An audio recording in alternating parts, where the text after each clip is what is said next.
Hello guys, এটা একটা 12 মাসি সজনে গাছ। তো ভাবলাম এর থেকে একটা কলম করা যায়। তা ঘটনা হলো, আমি কথা বেশি বাড়াবো না। সজনে গাছে কলম করতে হলে আপনার শুকনা মাটি আর কোকোপিট, এই যে শুকনা মাটি আর কোকোপিট, কোনো পানি দিবেন না।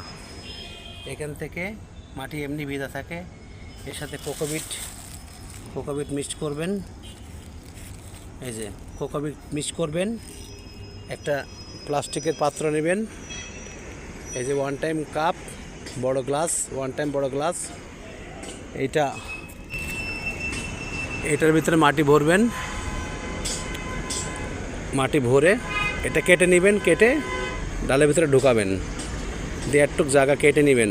কেটে এর ভিতরে একটু অ্যালোভেরার কুচি দিয়ে, কোকোপিট দিয়ে, মাটি দিয়ে এটা রেডি করে ফেলবেন।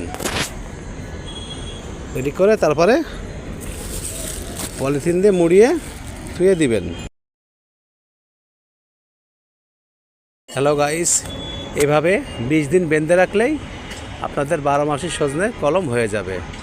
আপনাদের বারে বলছি, কোকোপিট আর মাটি মিক্সড করে দিবেন, ঝরঝরা মাটি, কোনো পানি দিবেন না, তাহলে ইনশাল্লাহ আপনার কলমটা হয়ে যাবে।